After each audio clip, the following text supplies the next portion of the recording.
Nous sommes en forêt de Troncé, où les hautes futaies de chênes amérins attirent tous les regards. C'est ici que les tonneliers viennent s'approvisionner chaque année pendant une vente aux enchères atteignant des millions d'euros. Car ces arbres exceptionnels sont ce qui se fait de mieux pour la tonnellerie, le premier marché du chêne français.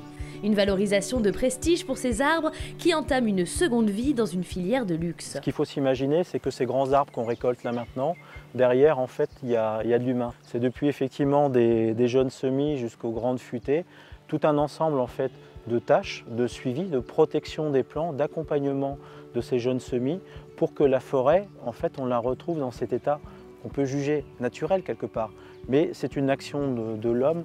Donc, ce qui fait que le forestier, quand il va marquer dans ses coupes dites de régénération les bois, il va avoir en fait un travail qui est assez compliqué malgré tout, de faire un choix au niveau des arbres qui vont rester, les plus beaux pour la fin, parce que c'est bien l'enlèvement effectivement des arbres qui fait qu'on apporte de la lumière au sol et qui va permettre à nos jeunes semis en fait de donner les grandes chênaies de demain. La chose essentielle, c'est à la fois de valoriser les bois qui ont poussé pendant 200 ans et d'assurer la pérennité de la forêt. Mais avant que les enchères ne commencent, les clients comme Frédéric Canadel veulent vérifier sur place la qualité de ces arbres, symbole d'une industrie d'excellence à la française. Actuellement, nous nous trouvons sur une parcelle emblématique de la forêt de Troncé. Tous les ans, donc, pendant plus d'une semaine, on vient estimer tous les lots qui sont en vente dans le cahier de l'ONF. Sur le terrain, concrètement, on va estimer chaque pied. La première opération qui va être effectuée pour un arbre, c'est d'apprécier déjà le volume. On va mesurer le diamètre. On va également sonder l'arbre pour voir s'il n'est pas trop vieux. Et on va donner une cotation arbre par arbre. Après, il y a l'écorce qui nous indique que là, c'est quand même des chênes sessiles très élancés. C'est des bois de très haute futée. Donc, c'est des arbres parfaits pour fabriquer du mérène. Nous sommes à Sérilly. Là où se passe l'une des ventes les plus emblématiques de l'ONF. Il y a une grosse tension dans ces ventes parce qu'un approvisionnement tendu pour la filière de la tonnellerie qui recherche énormément ces bois vendus aujourd'hui, et notamment sur le massif de Troncé qui est vraiment le massif le plus réputé. Donc c'est une ressource qui est vraiment rare et essentiellement présente dans les forêts domaniales, qui sont quasiment les seules à avoir vraiment des hautes futaies à grains fins. L'ONF représente une grosse part des approvisionnements des entreprises de tonnellerie.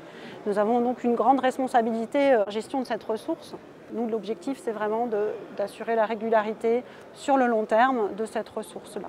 Donc c'est très raisonné, très calculé. On a un gros travail de régularité pour permettre à la filière tonnellerie d'acheter du bois aujourd'hui, mais d'en acheter encore dans 5 ans, dans 10 ans, dans 15 ans. L'article 186 est attribué à l'établissement Canadel pour 345 650 €. C'est la grand-messe, comme on dit, traditionnellement. Donc il y a les périphériques et puis après il y a la vente de Troncé où on change d'un cran, mais parce que c'est la réputation de Troncé. Nous avons acheté à peu près 2700 m3 de bois pour 1 100 000 €. Mais c'est des matières qu'il nous fallait pour garantir à nos clients d'avoir cette origine prestigieuse. Des produits prestigieux qui vont ensuite vieillir naturellement. Par la suite, le bois sera usiné et assemblé minutieusement par les tonneliers. C'est de ce travail et de l'attention portée aux arbres que dépend la saveur des grands vins et des alcools fins qu'accueilleront ces tonneaux. Avec un demi-million de fûts produits par an et une expertise reconnue, la France est le leader mondial du secteur.